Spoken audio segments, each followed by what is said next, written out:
Olá, bom dia a todos. Sejam bem-vindos ao painel. A lei de proteção de dados está aí, mas e daí? Eu sou Ramon Souza, editor-chefe da DREC, o maior e mais qualificado veículo de mídia sobre segurança da informação do Brasil. E hoje eu tenho o prazer de ser o moderador desse painel.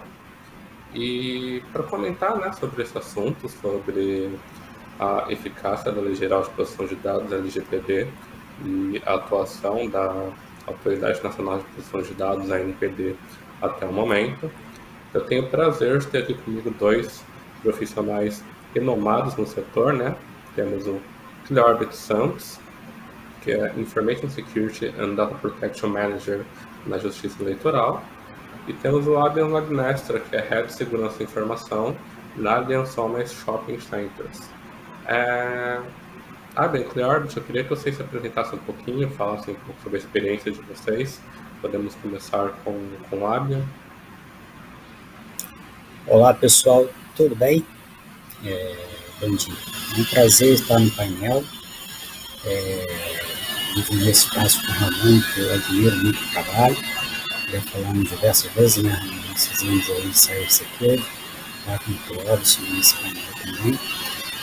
Atualmente eu ocupo o cargo de Head de Cybersecurity na National Shopping Centers. Tenho 25 anos no mercado de TI, sendo 18 dedicados à cibersegurança, tanto no meio acadêmico quanto no meio corporativo. Obrigado pelo convite ao painel. Bom dia a todos e todas. É uma honra enorme participar do Mindsec ao lado dessas duas feras. Acompanho sempre o trabalho do DREC também, do próprio Abian. Estamos aí já há muito tempo em redes, conectados aí no caso do Abian. Eu trabalho com TI desde os idos lá de 95, estou entregando a idade aí para vocês, e depois dizem que eu traí um pouco a tecnologia com o direito, né? Eu também fui para a área jurídica, mas eu fiz um merge aí para não me perder tanto, né? Não ser um traidor da pátria aí. Eu trabalho com direito digital, especificamente com crimes cibernéticos também. Quando dá tempo, perícias, que eu gosto muito, mas é bem puxado conjugar esse monte de áreas juntas, né? E é isso, espero que a gente tenha aqui um bate-papo bem construtivo a respeito aí da eficácia da Lei Geral de Proteção de Dados ou da sua própria ineficácia, se for o caso. Estou às ordens. Muito obrigado, Cleorbit, é um prazer. Bom, para começar o painel, então, eu já queria começar de uma forma um pouco polêmica, Eu só vou pedir para que não citemos nomes, de empresas que não estão aqui presentes, para evitar, enfim, por questão de ética. Mas eu queria começar esse painel citando um caso muito emblemático, Para quem se lembra, para quem acompanha o noticiário Segurança da Informação, Proteção de Dados, certamente se lembra que no ano passado, em 2020, uma empresa de grande porte no ramo de construção civil, ela foi penalizada, um consumidor que adquiriu um apartamento entrou com uma ação por indenização por danos morais e citou a LGPD, porque assim que o consumidor comprou o apartamento com essa empresa de construção civil, ele começou a ser importunado com ligações, com mensagens no WhatsApp, com e-mails, de parceiros, enfim, empresas de móveis planejados, de decoração, etc. E rapidamente, ele somou 1 mais 2 e entendeu que esses parceiros conseguiram os seus dados de contato com a empresa com a qual ele comprou o seu imóvel, E no ano passado mesmo, antes da LGPD entrar em vigor, em primeira instância, o consumidor conseguiu ganhar essa causa. Ele ganhou uma indenização de 10 mil reais, mas a empresa recorreu e agora, em segunda instância, recentemente, nesse mês, saiu a decisão. Uma desembargadora aqui de São Paulo retirou a LGPD dessa decisão, afirmando que No momento em que a compra foi realizada, a lei ainda não estava em vigor, por isso não podemos colocar ela no caso. E ainda afirmou algumas coisas bastante chocantes, né? Eu estou até aqui com a notícia aberta.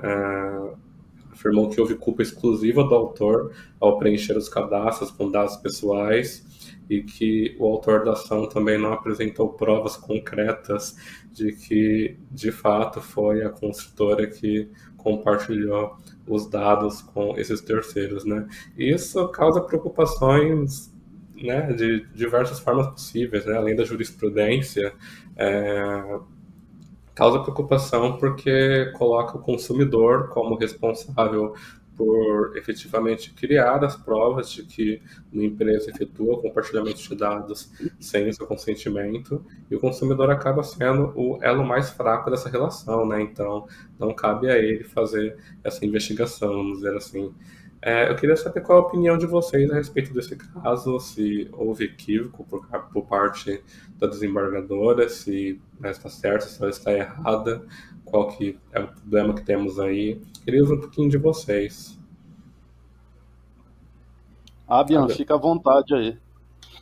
Tá, eu vou começar porque eu não tenho background jurídico, Cleóvis tem, mas né, eu ainda, na época do mestrado, privacidade de dados sempre foi um tema que eu estudei.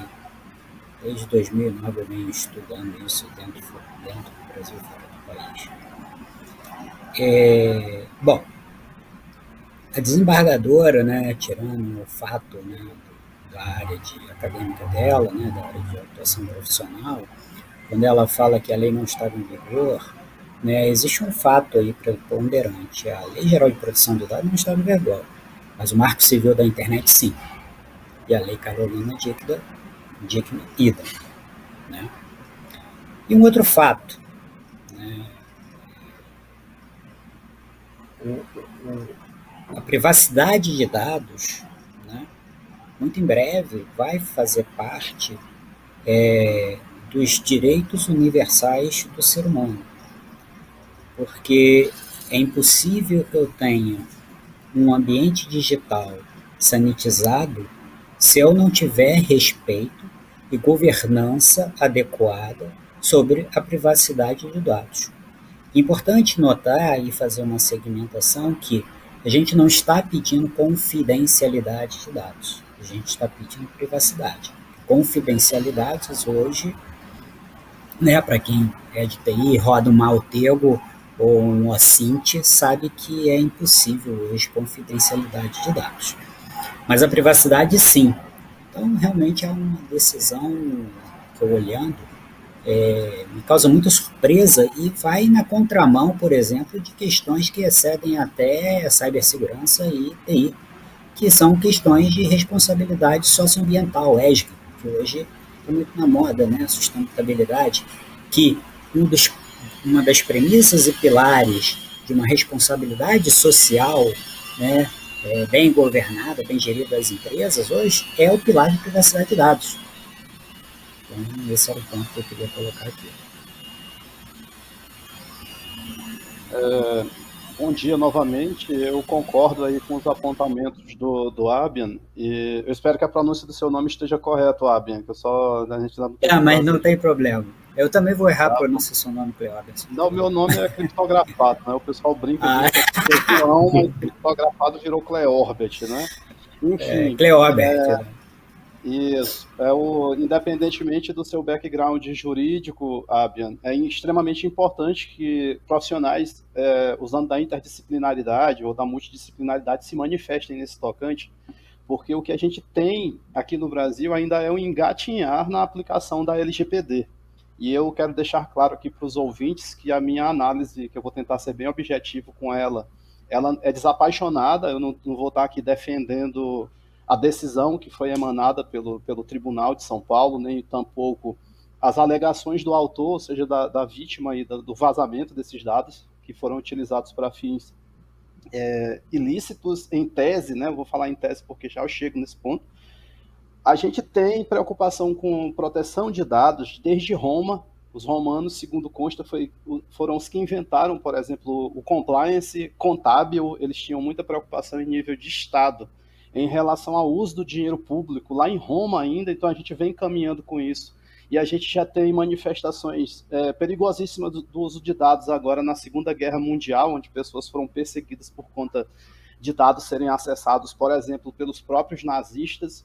E essas preocupações perduraram, chegando aqui à década de 80, lá em 81, a União Europeia já emanava suas primeiras normas nesse sentido. Esse é o meu primeiro ato aqui da fala para dizer o quê? O Brasil ainda está começando o seu trabalho ainda de normatização, está começando o seu trabalho de jurisprudência.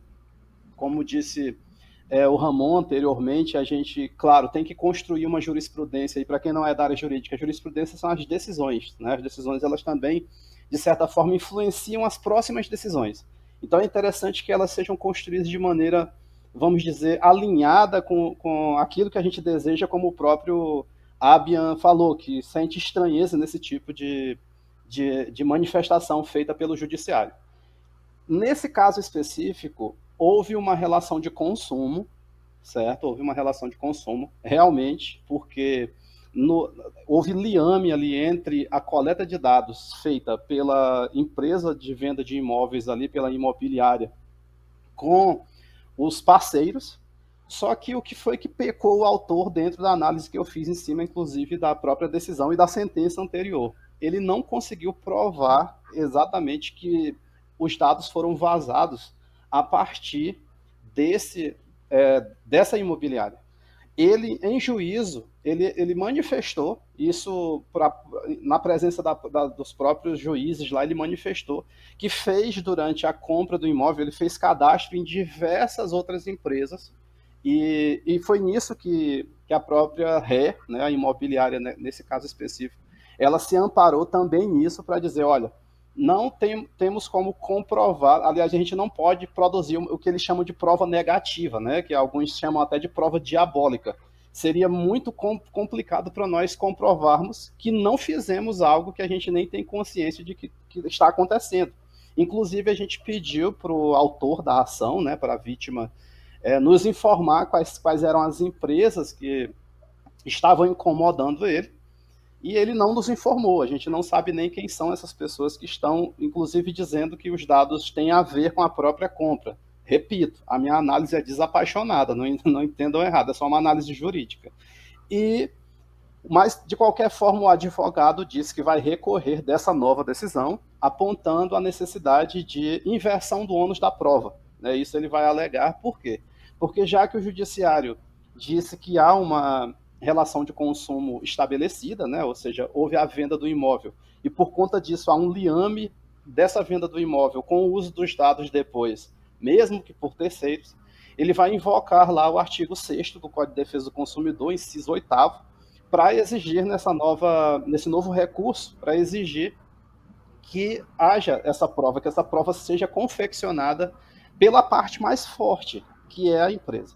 Existem inúmeros outros pontos jurídicos. Eu estou trazendo aqui o que eu acho que é mais pertinente para esse primeiro contato aqui com vocês, mas há outros pontos jurídicos que a gente poderia debater também.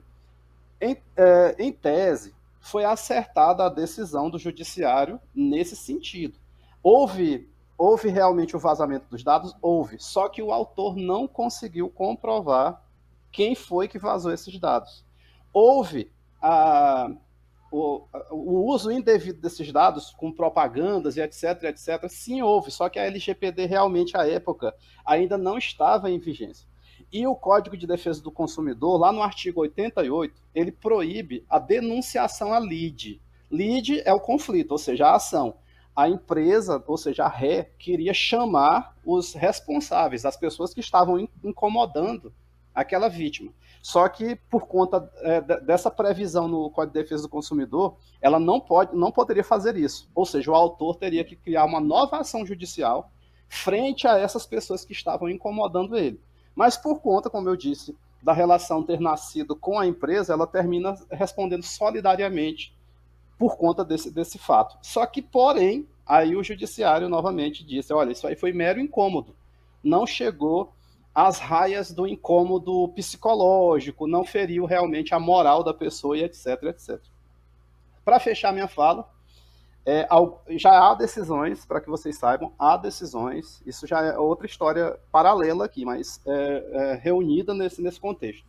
Há decisões do próprio Tribunal de Justiça de São Paulo e também do Tribunal de Justiça do Rio Grande do Sul, onde eles admitiram o dano presumido, ou seja, sem que haja a necessidade de dano direto, vamos dizer assim, ao consumidor nas relações de consumo, o simples fato do vazamento de dados já ensejar uma reparação, uma compensação moral. Isso, o próprio TJ de São Paulo, em outra decisão, ele acatou essa possibilidade. Já também no próprio TJ de São Paulo, como essa que estamos debatendo, e em outros tribunais também, não se admitiram esse dano presumido, em ré ipsa, que é assim que eles falam no jurídico. Não se admite esse dano presumido, sendo necessário que quem alega comprove, ou seja, produza provas. Aí volta para aquela história do ônus da prova, inverter o ônus da prova. A vítima ela é hipossuficiente, ou ela própria não pode produzir, porque ela não tem acesso ali à tecnologia, aos artefatos, às evidências da empresa. Então o juiz faz a inversão, né, atende ao pedido do advogado da vítima, para inverter, olha, quem vai produzir uma prova negativa dizendo que não fez é a empresa. Então a gente vai observar o desfecho disso quando o advogado fizer o novo recurso. Eu não sei se eu compliquei mais do que ajudei, mas assim, num primeiro momento seria isso. Eu retorno a fala aí aos senhores. Ajudou muito, Cleorbit, eu achei excelente os apontamentos de ambos. Inclusive, Cleorbit, uma das coisas que você citou, né, foi um dos pontos que eu achei mais grave nessa segunda decisão, né, do TJSP, que foi justamente essa visão de que o compartilhamento dos dados e o oferecimento, né, de serviços adicionais gerou um mero aborrecimento, né?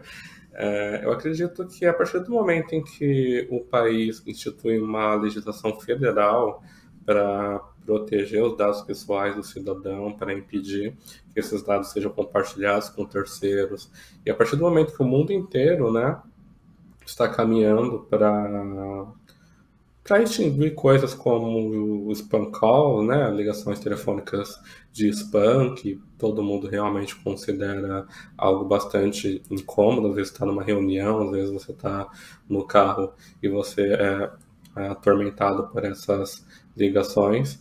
Eu acho que considerar isso como um mero aborrecimento foi bastante equivocado, né, por parte da desembargadora. E essas duas opiniões também me fizeram lembrar de uma coisa muito interessante, que é muito fácil, né, para a Autoridade Nacional de Proteção de Dados investigar e punir, por exemplo, um vazamento de dados que seja público, né? Então, alguém encontrou um database na internet com informações sobre, enfim, 100 mil brasileiros, ficou provado de forma simples que esse database pertencia à empresa X. A NPD tem muita facilidade em punir essa empresa, né, em adotar as medidas cabíveis. Já quando a gente fala sobre compartilhamento indevido de dados, né, então a empresa X está compartilhando de forma secreta com a empresa Y os dados do seu consumidor, acredito eu que a própria NPD tem um pouco de dificuldade de produzir essas provas, seja para punir, ou seja, né, para auxiliar o autor da ação, caso o autor da ação queira, né, uma indenização de forma particular, torna muito mais complicada a produção dessas provas. Então, queria saber qual a opinião de vocês a respeito desses dois tópicos também. Olha, Ramon, eu acho que a NPD ela padece, né, ela mais padecendo de uma questão primordial de autarquias e órgãos públicos, que é a falta de recursos técnicos operacionais e recursos financeiros. A NPD, pelo que eu tenho visto, né, o Arthur Pereira Sadar e outros integrantes estão desenvolvendo um trabalho muito social-democrático, muito de ouvir, né, o mercado através de consulta pública. E isso é um ponto interessante que a gente precisa adoçar, que se no momento eu quero construir uma regulação que ouça todos os atores envolvidos, por outro lado, até eu ter um conjunto de aplicabilidade pronto, isso vai demorar mais. Mas objetivamente em punir sob a forma de multa, de processo, de fato a NPD ainda não está fazendo. Eu acho que isso vem de encontro ao título, né, aqui do debate, aplicabilidade aí. Eu acho que o fruto da LGPD, ela tem frutos perenes e não tão perenes assim. Quais são os frutos perenes? Primeiro, deu data empowerment para o cidadão comum. Né? Pessoas que não estavam habituadas ao meio digital, eles entenderam que o dado dele, quando vai numa farmácia, quando vai no supermercado, quando vai fazer uma compra, ele não troca o CPF dele em nome de 10% de desconto. Né? Então, esse data empowerment é uma coisa super importante que as pessoas estão entendendo. Se existe uma lei, né, regulando isso é um assunto sério.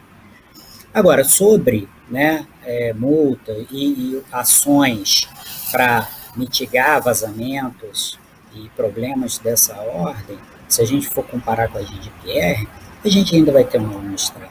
Não acredito que menos de 3, 5 anos a gente vai conseguir ver que o mercado, né, cyber e de privacidade mudou. A gente tem muito produto, tem muita consultoria, tem muita gente qualificada, mas ainda tem pouco dinheiro na mesa, e os altos executivos das empresas perceberam isso, quando olha e fala, tá, a multa é de 2 a 50 milhões, 2% do faturamento, mas se eu tiver um dado, eu vou ser multado de fato? Neste momento, não. Os altos conselhos de administração das empresas sabem disso. Então, eu acho que está aí um pano de fundo para a gente discutir, né? Porque se a agência não começar a ter alguma notoriedade, algum trabalho mais específico de multa, questionamento, pelo menos investigação, essa lei vai ser mais uma das tantas outras no arcabouço jurídico brasileiro que as pessoas vão debochar, a despeito do excelente trabalho que o time da NPD está fazendo. Eu complemento aí, como sempre, as falas do Abian. Eu só vou fazer gancho ao que foi dito antes a respeito do mero aborrecimento.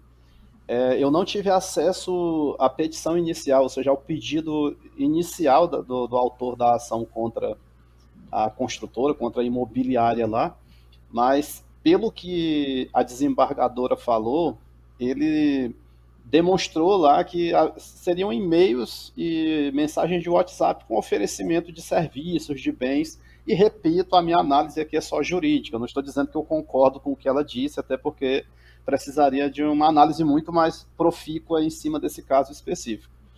Mas concordo também com o que foi dito a respeito da gente estar respirando ares de proibições. Por exemplo, em vários estados norte-americanos, as empresas simplesmente não podem enviar spam mais, né? Já existem normas nesse sentido. A gente não tem legislação específica sobre isso aqui no Brasil. É uma das necessidades. A gente aplica o que há no ordenamento, né? O Código Civil.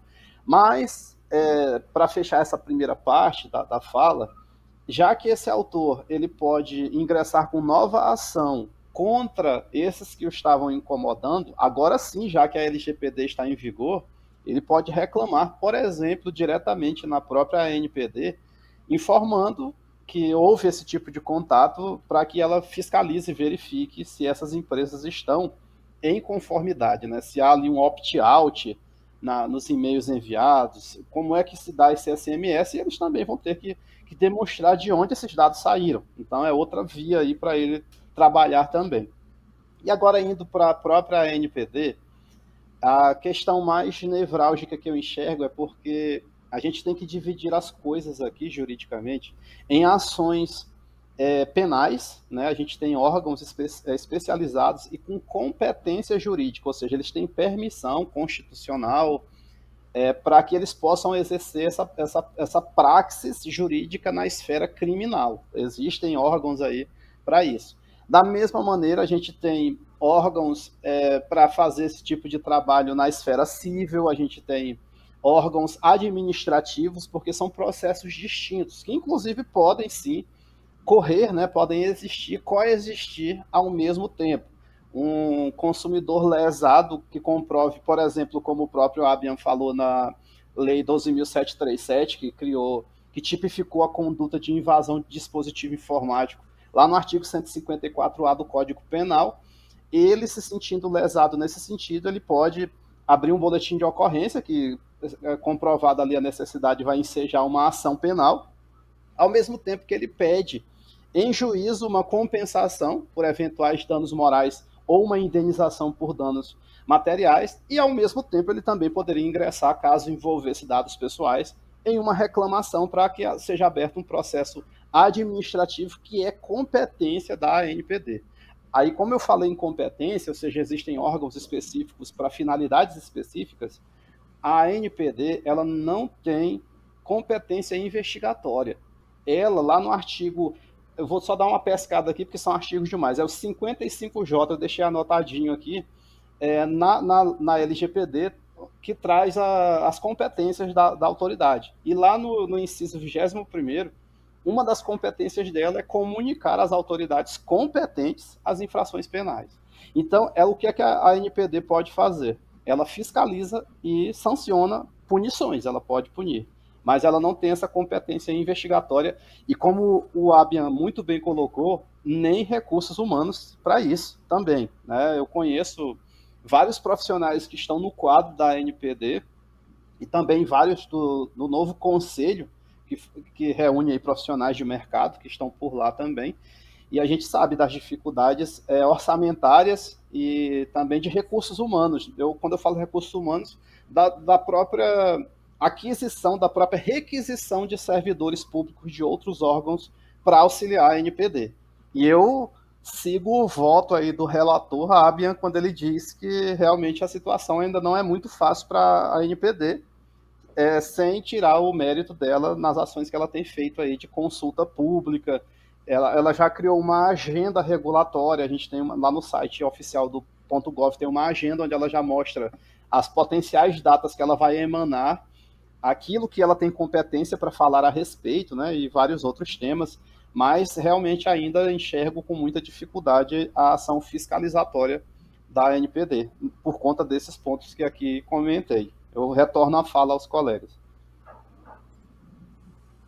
Perfeito, pessoal. Só queria ressaltar aos espectadores que estão nos acompanhando ao vivo, podem enviar perguntas no chat, tá? Que nossos painelistas vão responder aqui ao vivo.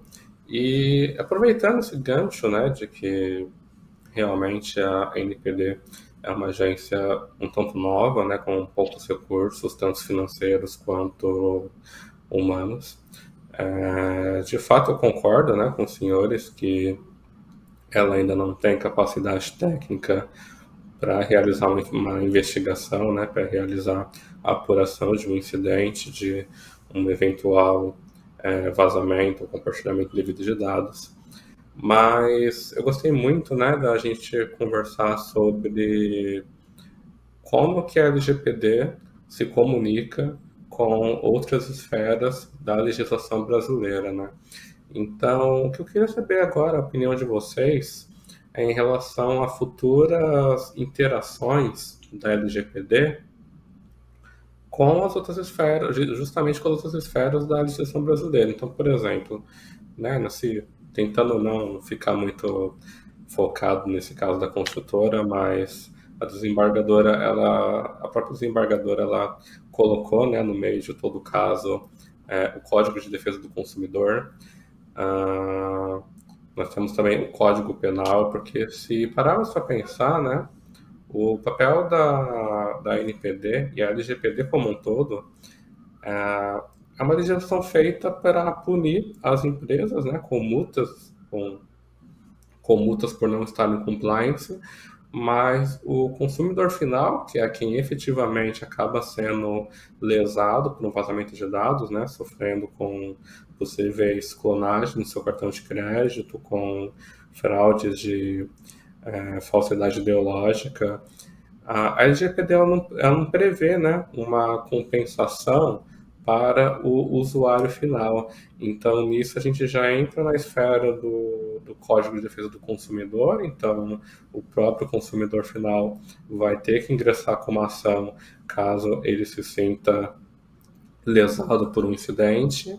E até mesmo o Código Penal, né? Eu assisti uma palestra de uma advogada, excelente palestra, onde ela faz um paralelo, né, com o uso indevido de dados pessoais com o crime de apropriação indébita, né? Então, se eu chego em uma farmácia e eu forneço os meus dados pessoais para supostamente um simples programa de fidelidade, e essa farmácia na realidade está compartilhando suas informações com planos de saúde, com laboratórios, enfim, ela está usando, né, querendo ou não, é um ativo meu, os meus dados pessoais são ativos meus, especialmente dados médicos, né, que são considerados sensíveis.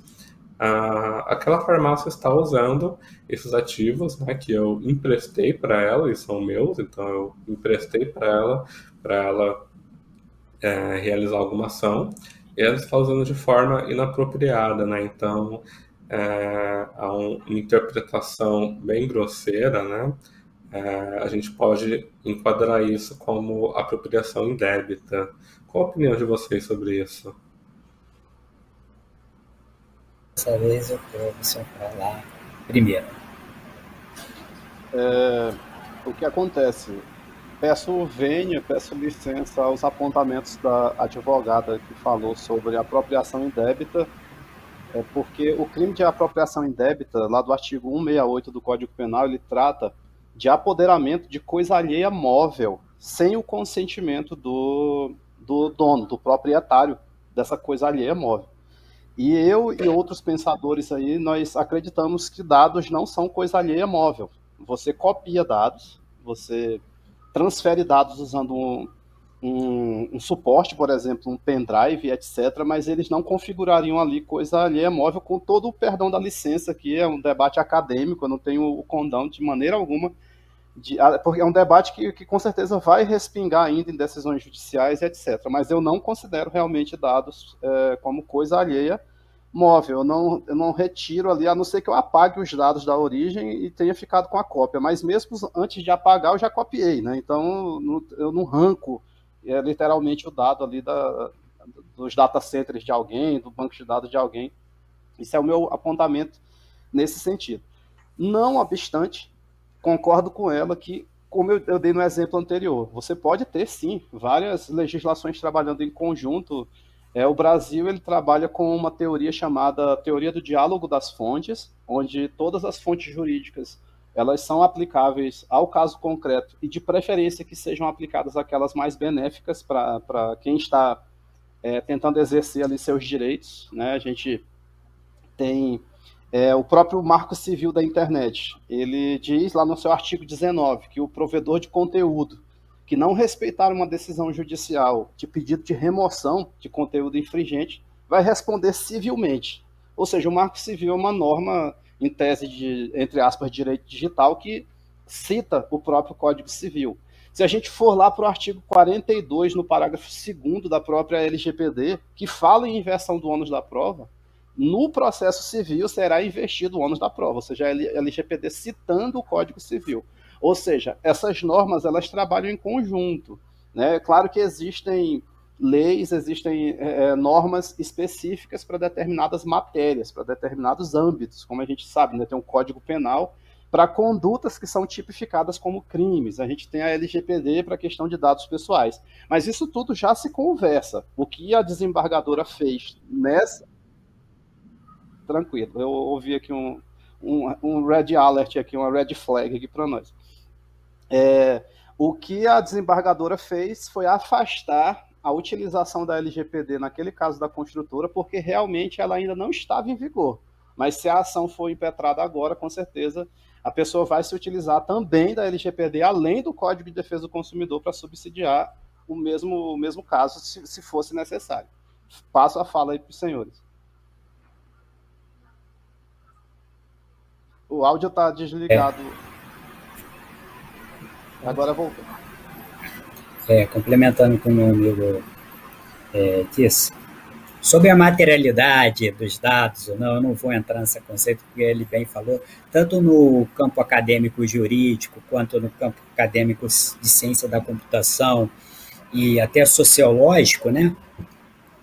Isso é uma discussão ainda que tem pano para manga aí, várias teses de mestrado, doutorado e pós-doc serão feitas. Mas, alinhando isso com a minha primeira fala, que foi a respeito de que o dado constitui um direito inalienável do ser humano, e por que eu falo isso, né? Técnicos e não técnicos de SI e TI vão entender. Quem é o ABIAN neste momento, nesse painel?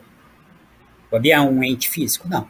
O ABIAN é uma imagem através de uma plataforma de streaming e vocês entendem que o ABIAN é esta imagem.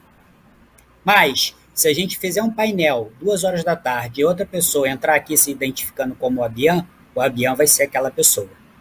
Por que eu estou colocando isso? Para todo mundo entender a fragilidade do que né, ser ou não ser no âmbito digital.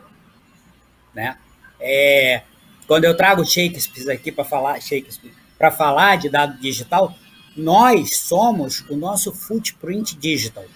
Nós não somos mais a figura. O Ramon não é mais o Ramon. Né? O Ramon é uma pegada digital.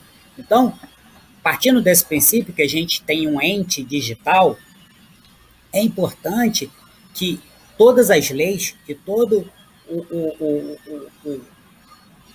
o composto jurídico de uma nação comece a levar em consideração questões de dados pessoais. Né? Porque eu, por exemplo, num código civil, num código criminal, eu vou começar a ter que levar em considerações crimes quanto patrimônio digital, adulterações, problemas no meio digital. Percebam, por exemplo, que hoje as plataformas de entrega, delivery, estão investindo bilhões em problemas de cibersegurança e não só delitos em cibersegurança, mas derivações que usam falhas processuais da plataforma, ou seja, não é uma falha de código, não é uma falha de infraestrutura, é uma falha no processo para poder monetizarem via de crime. Então, sim, Ramon, respondendo objetivamente sua pergunta, todo o indumentário jurídico que nós temos vai ter que dialogar com a questão de privacidade de dados e footprint digital, né? De quem nós somos. Né? Aquela tríade que quem é de SI está cansado de ouvir, né? Confidencialidade, integridade, disponibilidade ou AAA. Né? Então, isso é importante que a sociedade caminhe com isso. E a sociedade vai caminhar, né? Independente da LGPD, porque isso afeta acionistas, afeta o mercado. Então, quando eu tenho plataformas de entrega, né, e logística sendo afetados por causa de processos ali que usam ela para dar golpe nas pessoas e companhias de cartão de crédito tendo problemas, a própria justiça tendo problemas com isso, porque isso gera um overhead administrativo para a justiça, levam ações, né? Isso, naturalmente, a sociedade civil, em vários âmbitos, vai cobrar isso e isso vai chegar no indumentário jurídico. Bom, era isso, não sei se eu estourei o tempo, Ramon, desculpa. Não, perfeito.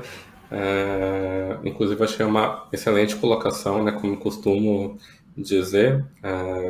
Acho que só para simplificar, né, a sua fala, Abian. Eu acho que o limiar entre o físico e o digital, né, ele é cada vez mais fino.